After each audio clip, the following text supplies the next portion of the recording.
Selamat sore para pemirsa sekalian yang tercinta dimanapun saja Anda berada. Satu Namsir, mari kita ikuti Warta Berita PTS tanggal 18 April. Kantor Kejaksaan Distrik Utara yang tengah menyelidiki kasus pemalsuan petisi recall kemarin menggeledah markas besar Partai KMT, Kota Taipei, dan menangkap 4 anggota partai. Keempatnya ditahan dan tidak diperkenankan untuk dijenguk.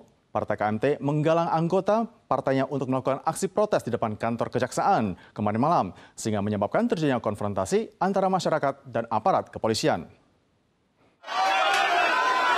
Pagar didorong, polisi diutus untuk menasehati massa.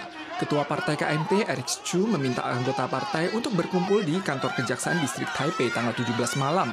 Berhubung pelataran kantor Kejaksaan Distrik Taipei merupakan zona terlarang untuk berkumpul, pihak kepolisian mengerahkan 160 petugas untuk bersiaga. Dikabarkan ada petisi palsu pada kalangan pemuda KMT. 4 oknum termasuk ketua komite Partai KMT Taipei terlibat dalam kasus pemalsuan dokumen. Mereka dipanggil jaksa tanggal 17. Pendukung kubu biru berkumpul untuk melakukan unjuk rasa. Wali kota Taipei Jiang Wan'an juga hadir dan mengajukan gagasan untuk menggulingkan kabinet. 我认为立法院应该推动倒戈。如果赖清德总统因此解散国会，我们就用立法院改选 来对赖清德总统进行一次不信任投票。 Pendukung kubu biru merobohkan barikade dan menyerbu zona terlarang kantor Kejaksaan Distrik Taipei. Polisi mengangkat tanda peringatan sebanyak 7 kali, namun tidak ada aksi penegakan hukum yang lebih tegas. Massa baru bubar pagi ini. Kementerian Dalam Negeri meminta polisi untuk menegakkan hukum secara tegas dan menggiring segala bentuk kerecokan ke kantor kejaksaan untuk diselidiki. 我们会把所有的这些跟集会游行法有关，包括是否在禁制区以内，或者是有任何其他的滋扰行为，全部移送由地检署来侦办。 Pagi ini keempat anggota Partai KMT yang digiring untuk diinterogasi semuanya ditahan dengan larangan jenguk. Eric Chu bahkan mengumumkan ia akan mengajak para pendukung untuk berkumpul di Ketagalan Boulevard tanggal 26 sore untuk menggulingkan Presiden Lai Ching-te. Sementara MOI menekankan akan menegakkan hukum semaksimal mungkin. Cuaca cerah yang telah berlangsung selama beberapa hari berturut akan kembali mengalami perubahan. Seiring tibanya front awan, mulai hari ini jumlah awan yang berada di angkasa Taiwan semakin banyak. Di beberapa kawasan bagian utara Taiwan dapat terjadi hujan sporadis. Selain itu, hujan yang disertai dengan petir akan terjadi di beberapa kawasan di bagian utara Taiwan pada akhir pekan ini.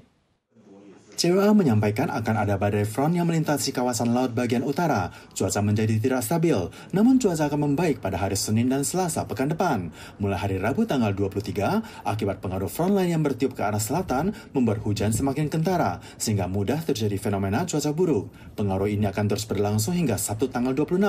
Warga juga diimbau untuk tidak lupa membawa perlengkapan hujan saat bepergian. Beberapa waktu terakhir ini, di tahun ini, khususnya telah terjadi kasus hilangnya motor di sekitar stasiun HSR Yunlin. Polisi menargetkan ayah dan anak yang mencuri sepeda motor dengan cara membuatnya langsung ke truk dan menjualnya dengan harga murah kepada pekerja migran. Hasil penyelidikan tercatat total ada 17 kasus. Keduanya dibawa ke pengadilan dan pekerja migran diingatkan untuk berhati-hati saat membeli sepeda motor, guna menghindari membeli sepeda motor hasil curian. Mumpung tidak ada orang di sekitarnya, pria ini langsung mencuri dan mendorong motor yang diparkir di samping stasiun THSR Yunlin ke atas truk. Akhir-akhir ini, serangkaian kasus pencurian motor terjadi di stasiun THSR Yunlin, bahkan mencapai 3 hingga 4 kali dalam sehari. 发现这个廖姓窃嫌的父亲廖兰也是涉嫌一起窃盗我们高铁地区约17件的机车窃案。 Pada November tahun lalu, polisi pernah menangkap seorang pria yang mencuri motor di stasiun THSR Yunlin, mempreteli motor tersebut dan menjualnya kembali. Seringkali yang diincar adalah warga yang memarkir motornya di tempat terpencil. Beberapa hari kemudian, korban baru sadar motornya telah dicuri, sehingga sulit dilacak. 我们大概会怎么去注意？就是要看你的车身号码嘛，看有没有重新打过，还是说有被磨掉。 Pedagang motor mengatakan jika ingin membeli motor bekas harus memerhatikan apakah nomor mesinnya sudah digosok atau diganti. Polisi menyampaikan ayah dan anak bermarga Liao mencuri motor dan menukar plat nomor lalu dijual murah kepada PMA dengan kisaran 10.000 hingga 20.000 dolar. Kasus ini akan disidik berdasarkan kejahatan pencurian berkelanjutan. Di Kabupaten Taitung terdapat sebanyak 4.000-an pasangan imigran baru, di mana mayoritas berasal dari Asia Tenggara. Para imigran baru ini mendirikan toko kelontong bernama Asia Tenggara di depan kantor Asosiasi Pasangan Asing Kabupaten Taitung, yang khusus menjual makanan cemilan khas kampung halaman mereka yang diproduksi oleh para imigran baru sendiri.